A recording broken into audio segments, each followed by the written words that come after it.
1 Samuel 12, do versículo 16 ao 19. Amém?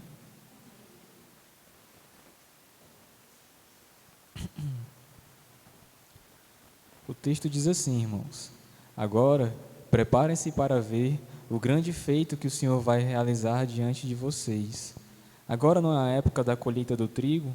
Pedirei ao Senhor que envie trovões e chuva, para que vocês reconheçam que fizeram o que o Senhor reprova totalmente, quando pediram um rei. Então Samuel clamou ao Senhor, e naquele mesmo dia o Senhor enviou trovões e chuva. E assim todo o povo temeu grandemente o Senhor e Samuel. E todo o povo disse a Samuel: ore ao Senhor seu Deus em favor dos seus servos, para que não morramos, pois a todos os nossos pecados acrescentamos o mal de pedir um rei. Amém? Quero convidar os irmãos para orar mais uma vez. Amém? Oremos. Pai, que não seja o eu aqui, mas que seja um instrumento em Tuas mãos. Que o Senhor possa agir com graça, misericórdia na vida de todos, para que a Tua palavra possa ser aplicada em nossas vidas e nós possamos sair daqui transformados, Senhor. É assim que eu te oro, em nome de Jesus. Amém. Meus irmãos, nesta noite nós iremos aprender através das Escrituras sobre o título A Escolha do Povo. Nos últimos domingos, nós aprendemos que o profeta Samuel, por meio de exortação, lança ao povo um chamado de arrependimento dos seus pecados, para que eles deixassem de ter uma vida de escolhas que desagradam a Deus e passassem a ter uma vida dedicada e entregue ao Senhor, com alegria, satisfação, temor e serviço, como se deve ser. Samuel traz à tona, ele relembra ao povo de Samuel o passado, para deixar mais claro para o povo que uma vida que é fiel e dedicada ao Senhor também gera bênçãos e frutos na vida deles individualmente e de toda uma nação em geral. É por isso que, embora eles agora tivessem um rei, uma monarquia estivesse sendo estabelecida, o reinado ainda estava sobre a lei de Deus e a sua perpetuação dependia da lealdade do povo com o seu Deus. Se o povo não for fiel a Deus e não cumprir com aquilo que Deus estava estabelecendo e exigindo do povo, o reinado seria um reinado falido, seria um reinado firmado no pecado, na maldade de um homem. Deus não estaria ali.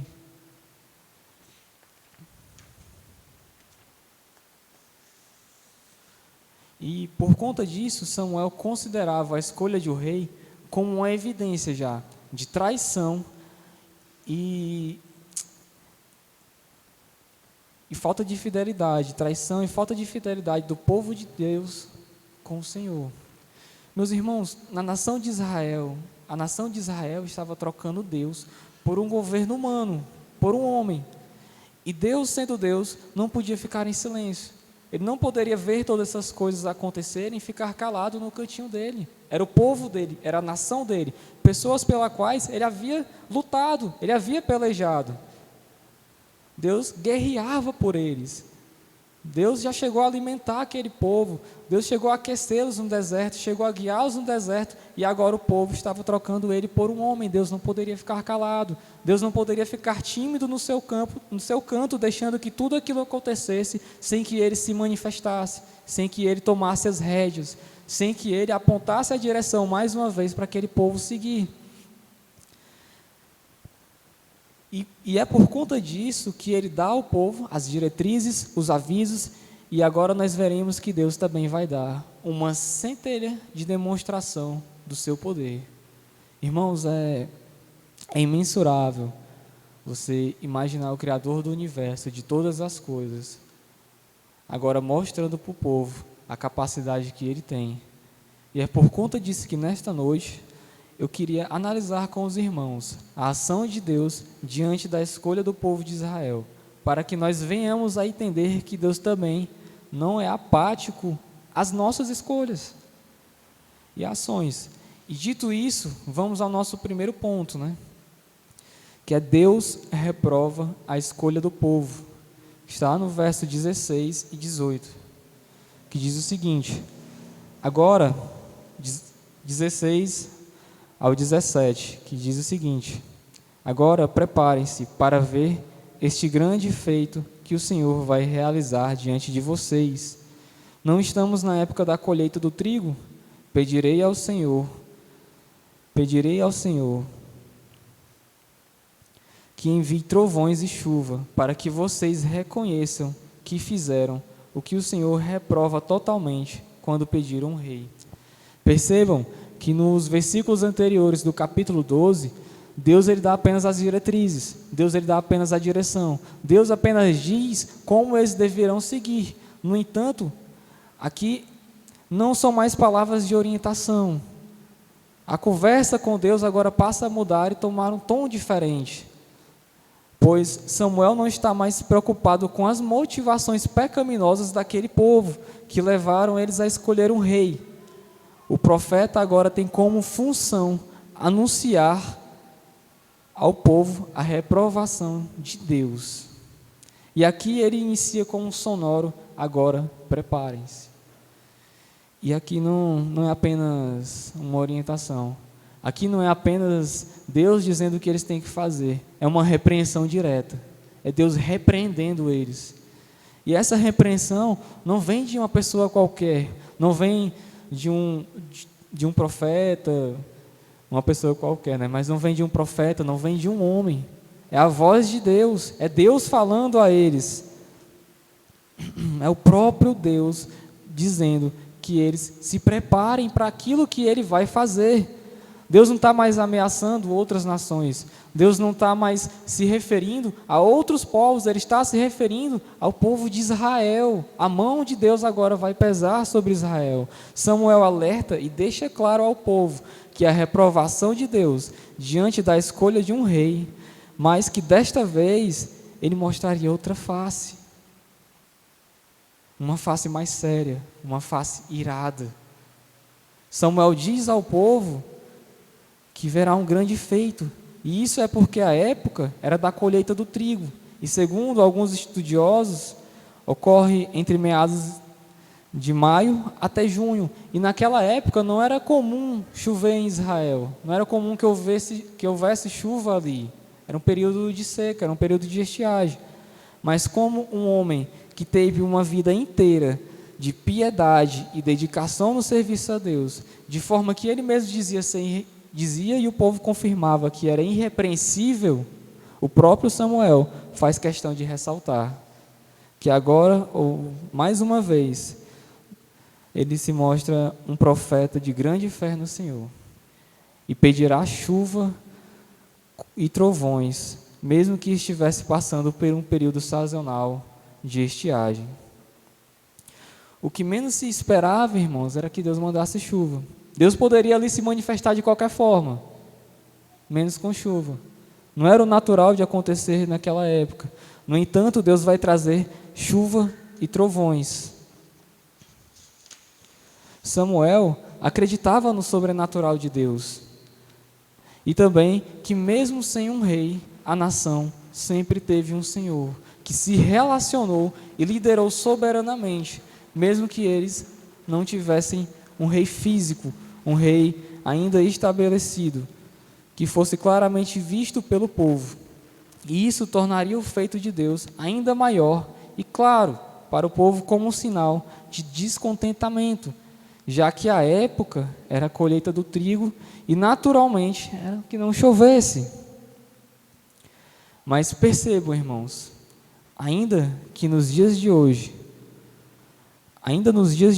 Deus continua se comunicando conosco, e de forma extraordinária. Deus continua nos alertando através de pessoas, Deus envia pessoas até nós.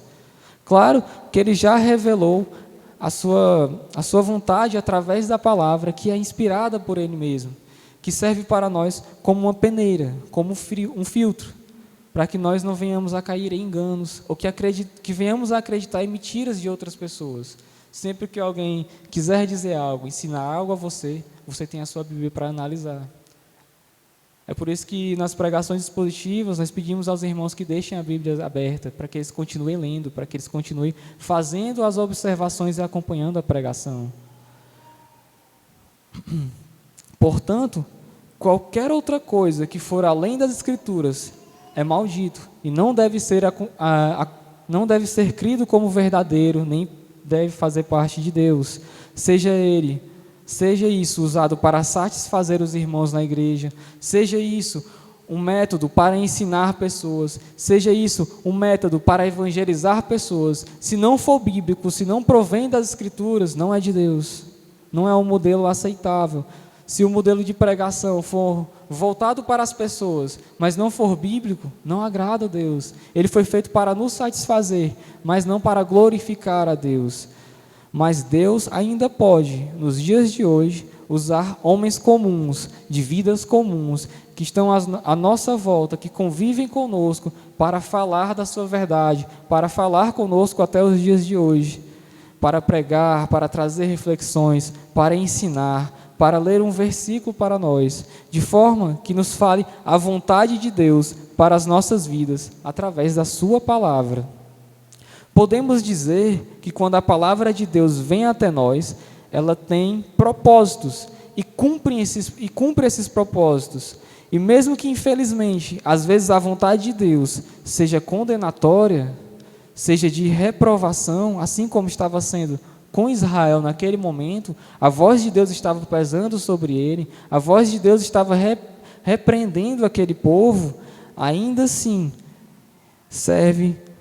acontece para nos deixar claro de que nós não estamos ouvindo a voz de Deus, nós não estamos escutando Deus, e por conta disso nós não estamos fazendo a vontade de Deus.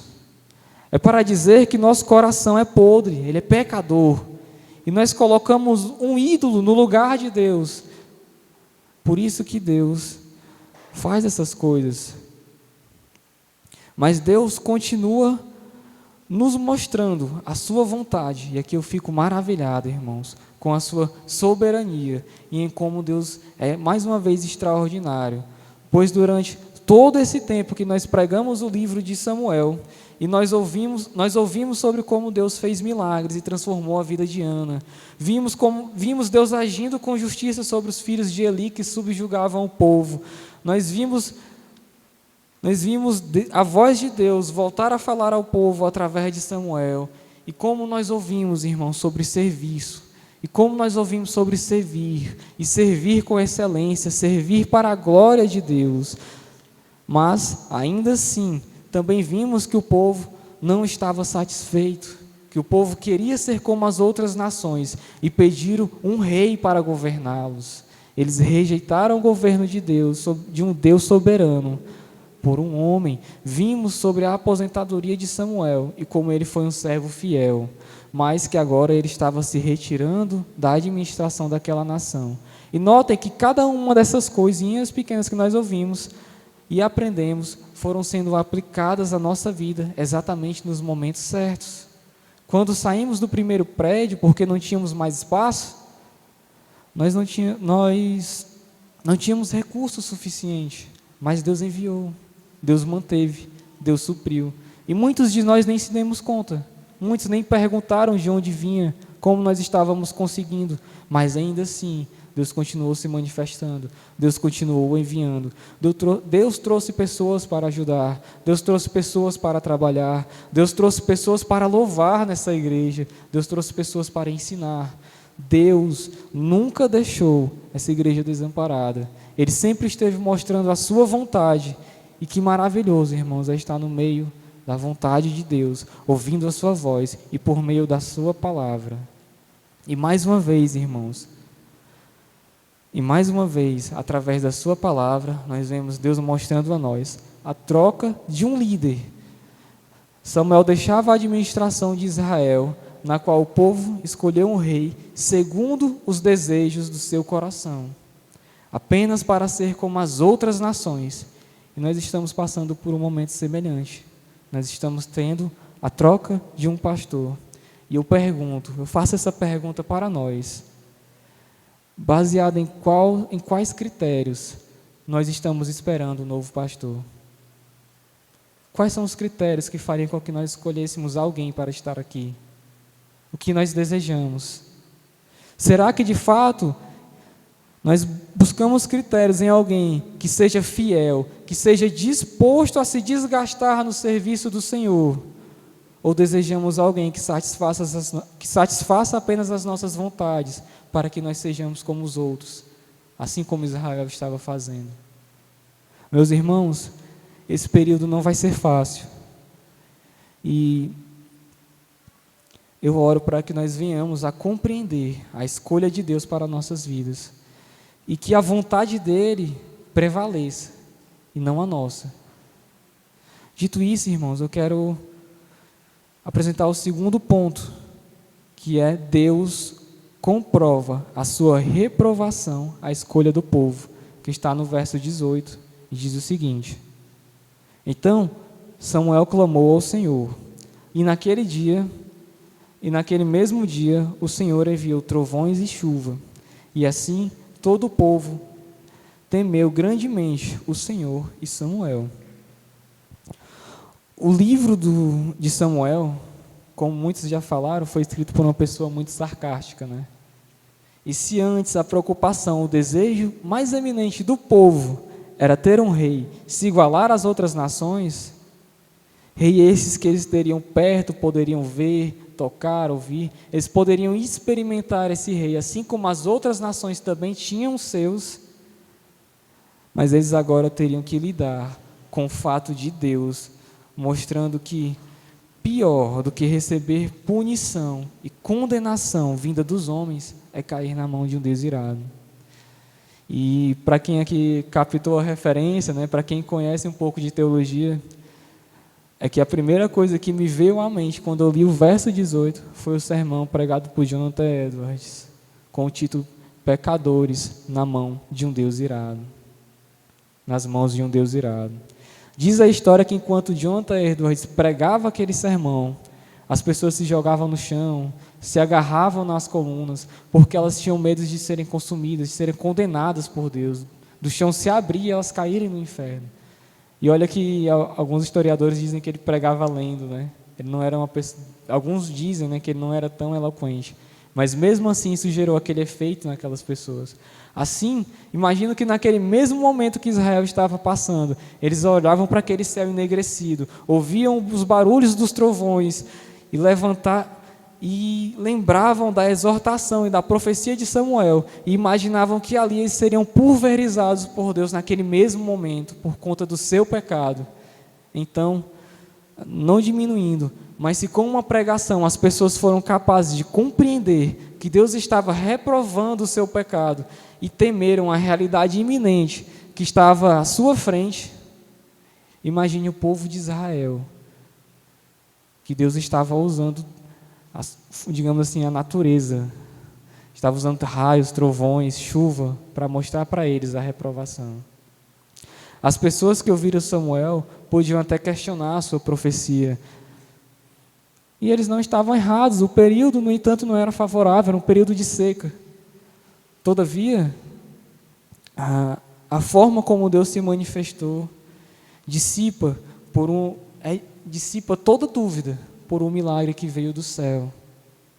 Uma grande tempestade na época da colheita do trigo, no começo do verão, onde normalmente não haveria trovões, não haveriam chuvas, sequer haveriam nuvens sobre o céu de Israel, provando que Deus estava falando através de Samuel. E não somente, mas Deus sendo Deus, poderia ter mostrado o extraordinário de qualquer forma, de qualquer outra forma, para manifestar a sua reprovação sobre a escolha do povo. No entanto, Deus ele é didático. Deus ele escolhe a forma certa. Ele escolhe ensinar. Notem que naturalmente ninguém esperaria a chuva, porque não é uma época de chuva. Não se vê as nuvens, não se ouve os barulhos.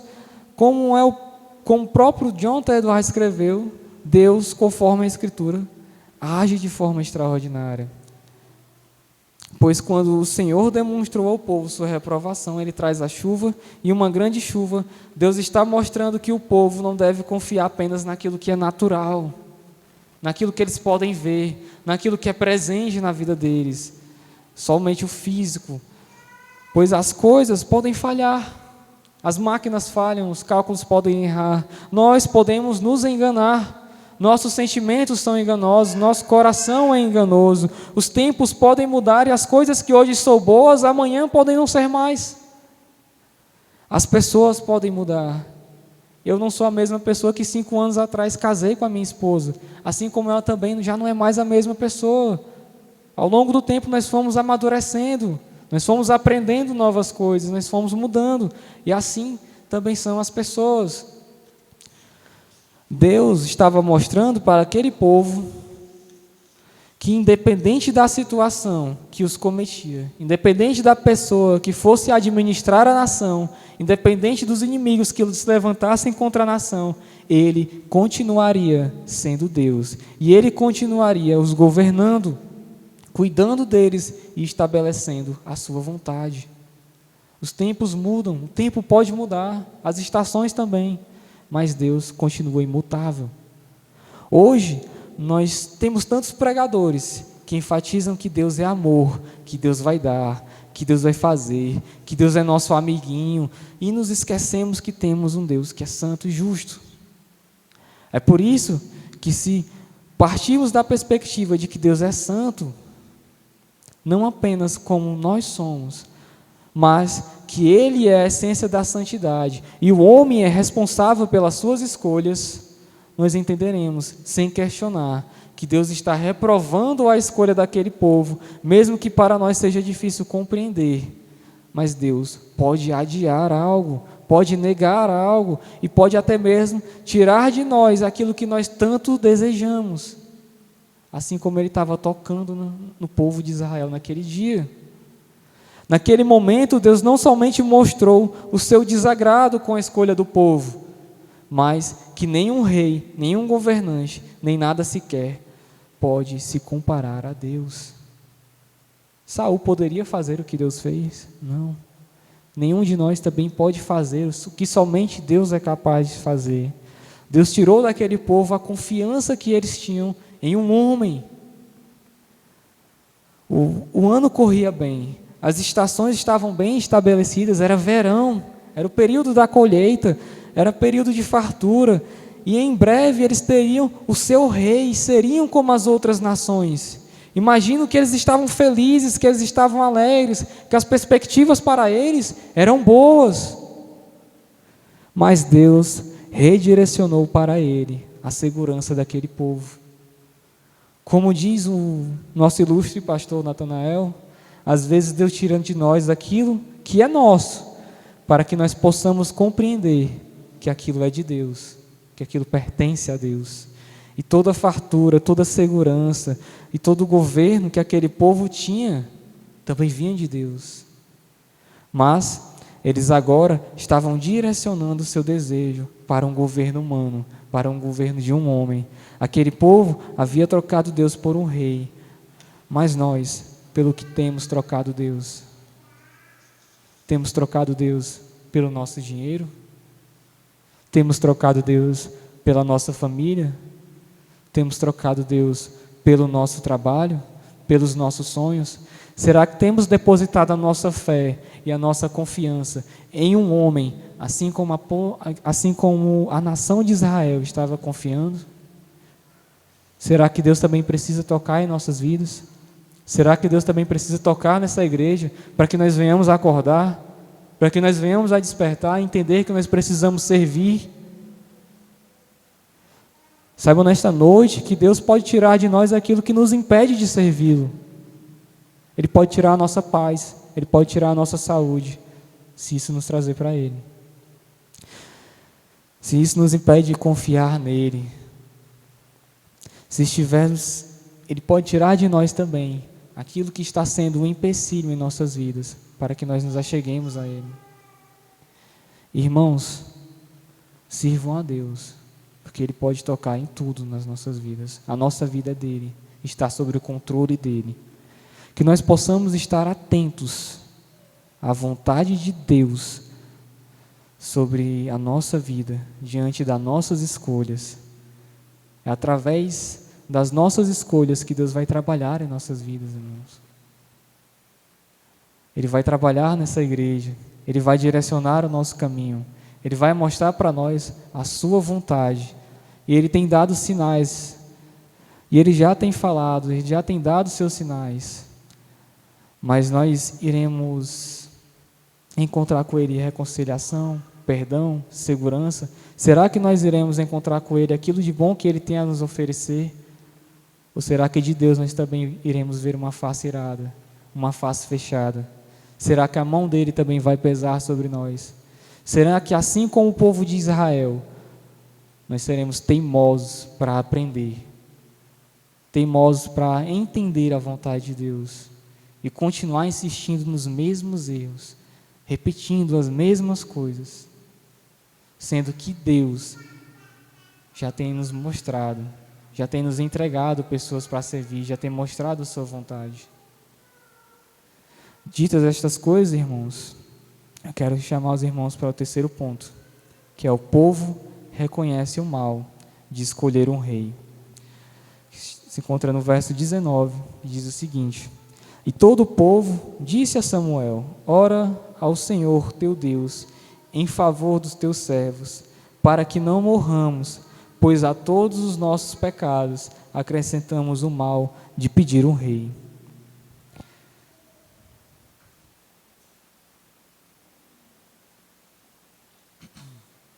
Meus irmãos, como todos nós já estamos cientes, aquela estação não era de chuva, era uma estação de seca. Raramente iria chover naquela época. Então, Deus envia trovões e chuvas por meio do clamor de Samuel. E mesmo Israel, sendo um povo duro, sendo um povo difícil, sendo um povo que faz praticamente um líder sofrer para liderá-los, né? Um povo que nunca perde ali a oportunidade de pedir um rei a Deus, né? Eles estavam desejando, eles estavam ansiando, como se a vida dele, tudo que eles tinham dependesse unicamente daquilo naquele momento, como se Deus não estivesse se fazendo presente, como se Deus não estivesse agindo naquela nação. Mas ele finalmente chama a atenção deles e os lança um sinal milagroso. Não foi um sinal natural, não tinha como eles duvidarem. Aquilo naturalmente não ia acontecer. Samuel já tinha profetizado e Deus confirma. Samuel era um líder experiente, irmãos. Ele conhecia o seu Deus. Ele repreendia o povo. Ele dava diretrizes. Ele guiava o povo, mas o povo não ouvia. Imaginem agora toda uma nação alvoroçada, desesperada. Eles passaram amedrontada, né, após essa tempestade, digamos assim, que eles tinham passado. Meus irmãos, chuvas e trovões para mim não é uma chuvinha, né? Não é uma chuvinha de verão. Com toda certeza, naquele momento, eles entenderam que Deus tem poder, que Deus é maior que qualquer homem e que Deus pode agir, e agir severamente, irmãos. Agir com poder, agir com soberania. Agir mais poderosamente do que se um inimigo se levantasse contra aquele povo. Sendo assim, eles entenderam, estavam cientes que haviam se rebelado contra Deus, que a sua vontade, que a sua escolha não era a escolha, não era a vontade de Deus. Viram que tinham tudo a temer e tudo a perder se eles continuassem no mesmo caminho. Por causa da sua por causa da sua justiça e poder, por causa da justiça e do poder de Deus. Após verem tudo que Deus era capaz de fazer, o povo estava tremendo. Mas nós sabemos, irmãos, que até os demônios tremem. Nossos sentimentos, as nossas emoções não são confiáveis. O povo pede a Samuel que ore ao seu Deus. E percebam, né? Que parece que o baque foi tão forte, o baque foi tão grande, a pancada que Deus deu foi tão severa, que eles não se referem a Deus como Deus deles, mas como Deus de Samuel. Como se eles tivessem vergonha, como se eles estivessem se escondendo de Deus diante de tamanha severidade que foi o sinal de Deus.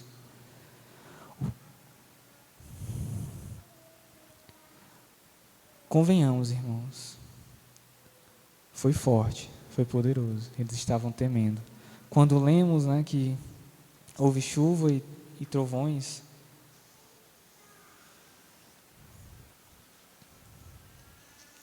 vemos... Só um instante. Vemos o povo desesperado, é porque foi algo pesado. Foi algo pesaroso para o povo, foi algo sofrido para aquele povo. A ação de Deus gerou naquela nação aquilo que eles mais temiam, aquilo que eles mais esperavam, que era a falta de alguém que pudesse salvá-los, que pudesse direcioná-los naquele momento. E eles buscam essa imagem em Samuel. Meus irmãos, não é pecado também ter um rei, ter um bom rei, ter um bom governo, ter um bom governante, ter um bom presidente. Pelo contrário, como nós já estudamos, como nós já vimos nas pregações anteriores, isso é bom. Isso pode trazer vantagens para o povo de Deus, para a igreja também. E ao longo da história nós também observamos que Deus muitas vezes preservou a igreja por meio de um governo. Uma das maiores bênçãos da provisão de Deus na vida de uma pessoa pode ser um bom governo, pode ser uma boa gestão, pode ser uma boa liderança, e na vida de uma nação também. Mas é pecado colocar esse líder, é pecado colocar essa liderança no lugar que deve unicamente pertencer a Deus. E era isso que irritava Deus, era isso que provocava ira em Deus sobre Israel. Quando colocamos toda a nossa força, quando colocamos toda a confiança mais nas pessoas, mais naquelas pessoas que estão conosco, do que em Deus, que é quem aplica, que é quem faz, nós estamos pecando contra Ele. Nós estamos tirando Deus do lugar que Ele ocupa para colocar alguém. E só agora a nação de Israel percebeu isso. Mas é estranho, né? O modo como agora eles estão tentando reparar a sua falha. É estranho a forma como eles estão tentando se consertar, digamos assim, diante de Deus. Eles poderiam ter feito qualquer pedido. Eles poderiam ter pedido a Deus que renunciasse o reinado. Eles poderiam ter pedido a Deus para que tirasse o rei. Eles poderiam ter perguntado a Deus o que eles deveriam fazer. Mas feito isso, eles não fizeram. Diante das coisas que aconteceram, eles não fizeram isso. Eles reconheceram o seu pecado, eles reconheceram que estava errado, eles reconheceram que a mão de Deus pesava sobre eles, mas eles não descartaram a opção de ter um rei. Eles continuavam, eles queriam, eles desejavam ter o rei, apesar de saber que essa não era a vontade de Deus, mesmo que não fosse agora. Havia a promessa de Deus, que Deus daria um rei, mas não era agora, e as motivações do povo eram pecaminosas. Esse é digamos que esse seja um caminho geral para toda a humanidade, não somente para o povo de Israel. É um caminho geral para nós, é um caminho geral para as pessoas que nós conhecemos, é um caminho geral para pessoas que nós encontramos na rua, é um caminho geral para as pessoas do nosso trabalho, que ainda não conhecem a Cristo.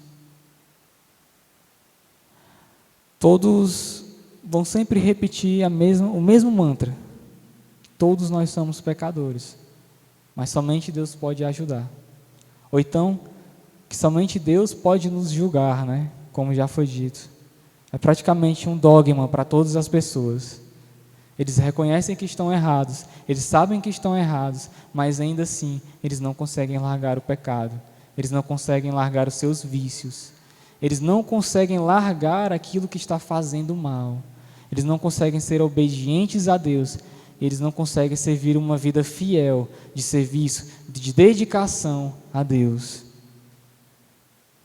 Mesmo que eles estejam colhendo as consequências. E mesmo que essas consequências sejam pesadas, mesmo que Deus já esteja tocando na vida daquelas pessoas, ainda assim, eles não conseguem largar os seus pecados. Eles preferem maquiar, eles preferem contornar, eles preferem pedir que um ídolo clame por eles, preferem que outra pessoa ore a Deus por eles, do que eles preferem se arrepender do seu pecado, ouvir a voz de Deus e fazer aquilo que é a sua vontade, sem levar em consideração as consequências que estão por vir. Deus não pode ser enganado, irmãos. Ele sabe dos nossos sentimentos, Ele sabe das nossas motivações, Ele nos conhece melhor do que nós mesmos. Nós não podemos mentir para Ele como nós mentimos para as outras pessoas. Deus é soberano e Deus age em nossas vidas. Assim como a nação de Israel estava sendo, nós também podemos ser teimosos quando nossas escolhas são reprovadas por Deus. Afinal, hoje em dia, quando temos o nosso pecado repreendido, é mais fácil mudar de igreja, é mais fácil procurar outro pastor, é mais fácil ouvir a opinião de outra pessoa do que corrigir os nossos erros, do que buscar fazer aquilo que é certo, do que buscar fazer aquilo que é a vontade de Deus para as nossas vidas. E convenhamos, hoje tem um leque de igreja muito grande, de igrejas muito grande. Igrejas essas que podem atender aos nossos anseios, que podem atender às nossas vontades, igrejas que vão se moldar à atualidade para que mais pessoas possam estar lá. Mas nós preferimos fugir, nós preferimos se esconder em algum lugar, atrás de alguém, nós preferimos maquiar o nosso pecado com a imagem de outra pessoa, do que ir diante de Deus, confessar nossos pecados e nos arrepender deles. Que nós não sejamos covardes, irmãos, como a nação de Israel estava sendo naquele momento. Irmãos, não venhamos a esperar que Deus envie trovões e chuva. Não venhamos não venhamos esperar que Deus chame a nossa atenção, nos dias atuais. Mas antes, que nós possamos ser diligentes, que nós possamos ser fiéis e descansar naquilo que Ele já realizou, que foi um grande e poderoso sinal para nos chamar ao arrependimento. Quando estivermos em pecado, lembremos de Atos 17, 30 ao 31.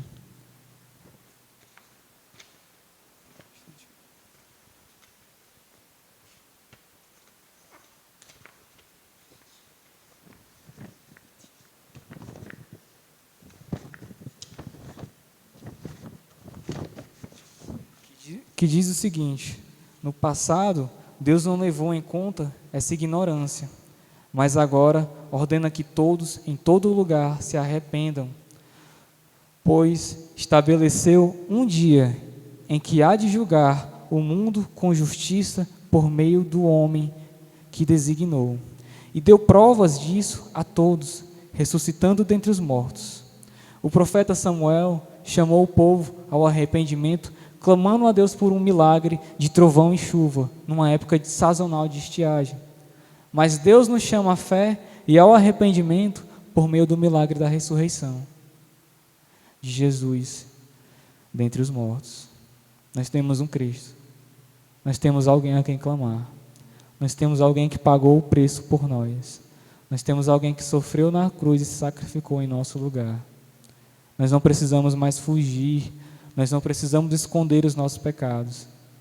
Nós temos alguém que quer nos perdoar, que quer tratar de nós e cuidar de nós.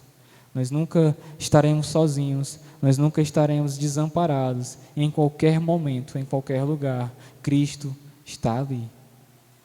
E nós podemos orar, pedir perdão, clamar por ajuda. E Ele está disposto, irmãos, a nos mudar, a fazer com que nós venhamos a sair do lugar que estamos e ser pessoas transformadas, mais parecidas com Ele. A nação de Israel precisou sentir o peso da mão de Deus sobre eles. Precisou cair do céu chuva e trovões para que eles viessem a entender que Deus é poderoso. Para eles entenderem que era Deus quem governava e não os homens. Deus já havia pelejado por eles. Deus já havia alimentado e sustentado aqueles irmãos. Mas eles ainda não entendiam que era Deus quem os governava. Eles queriam um rei. Eles queriam alguém que estivesse ali. Eles rejeitavam a Deus. Então, antes que façamos uma escolha que desagrada a Deus e que vai contra a sua vontade, que nós venhamos primeiro buscar aquilo que é a sua vontade para nós. Mesmo que agora seja difícil enxergar o caminho, mesmo que as circunstâncias e que a situação pareça pesada e difícil, mesmo que agora nós estejamos amedrontados diante das situações que nós estamos passando, que nós venhamos a descansar na certeza de que, assim como aconteceu com Israel, Deus está do governo, Deus está à frente, Deus é soberano, Ele não abandona os seus, e Ele sempre está agindo, Ele sempre está trabalhando. Deus está no comando e no controle de todas as coisas, e nada, absolutamente nada, foge do seu controle. Amém?